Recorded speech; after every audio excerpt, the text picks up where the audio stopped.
Hi hello welcome to బండెడ family రుచులకి స్వాగతం సుస్వాగతం. ఈరోజు బ్రేక్ఫాస్ట్ రెసిపీతో మీ ముందుకు వచ్చేసాను. ఇది ఏంటంటే బీరపట్టు అట్లండి.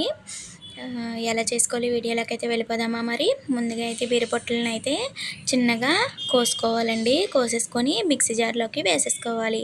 అలాగే రెండు ఆనియన్స్ కట్ చేసుకుని ఇందులోకి వేసుకోవాలి. వేసుకున్న తర్వాత ఇందులోకి తగినంత కారానికి తగ్గట్టుగా పచ్చిమిర్చిని యాడ్ చేసుకోవాలి. అలాగే ఇందులోకి తగినంత ఉప్పుని కూడా యాడ్ చేసుకోవాలి. యాడ్ చేసుకొని ఇది మెత్తగా ఆడుకోవాలి, వాటర్ పోసుకుంటూ ఆడుకోవాలన్నమాట. ఇప్పుడు గ్రైండ్ చేసిన తర్వాత ఇప్పుడు వాటర్ పోస్తున్నాను. వాటర్ పోసుకొని ఎంత మెత్తని పేస్ట్ లాగా ఆడుకుంటే అంత బాగుంటుందన్నమాట. మనకి ఇలాగ మెత్తగా అయితే ఆడేసుకోవాలి. ఇప్పుడు వరిపిండిని జల్లించుకుందాము. వరిపిండిని అయితే జల్లించుకొని ఇలా పక్కన పెట్టుకుందాము. ఇప్పుడు ఈ లోపల మనం బీరపట్టు మనం మిక్సీ చేసుకున్న ఆడుకున్న పేస్ట్ ఉంది కదా, ఆ పేస్ట్ని మనం ముందుగా జల్లించుకున్న వరిపిండి మిశ్రమంలోకి వేసేసుకుందాము.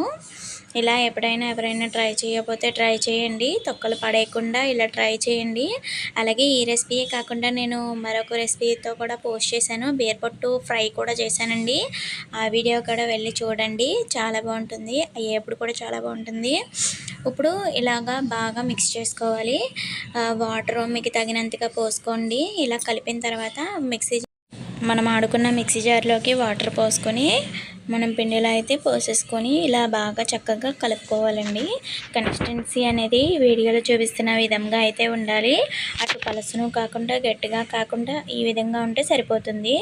అలాగే పొయ్యి మీద రేకు వేసుకుని అలాగే కొద్దిగా ఆయిల్ అప్లై చేసుకుని ఇప్పుడైతే పిండిని అయితే పోసుకొని అట్టయితే వేసుకుందాము.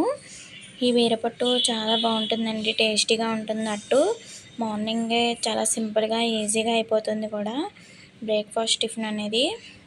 ఇలాగా చూసుకోవాలి, అటు మందంగా ఉండకూడదు, అటు పలసగా కూడా ఉండకూడదు. ఒక మాదిరిగా ఉంటే మనకు అట్టు అనేది బాగా వస్తుంది అనమాట. ఇలా దాని చుట్టూ ఆయిల్ అంటూ వేసేయాలి. చుట్టూ వేస్తే మనకి దోరగా క్రిస్పీగా కాలుతుంది అనమాట. ఇలా కాల్చుకున్న తర్వాత మరొక వైపు టర్న్ చేసుకోవాలి. ఇలా టర్న్ చేసుకున్న తర్వాత మళ్ళీ ఆయిల్ వేసుకుని సర్వ్ చేసేసుకోవడమే. లైక్ చేయండి, షేర్ చేయండి, కామెంట్ చేయండి. నా ఛానల్ని సబ్స్క్రైబ్ చేసుకోవడం మట్టుకి అస్సలు మర్చిపోకండి. అలాగే సపోర్ట్ చేయండి. Thank you for watching.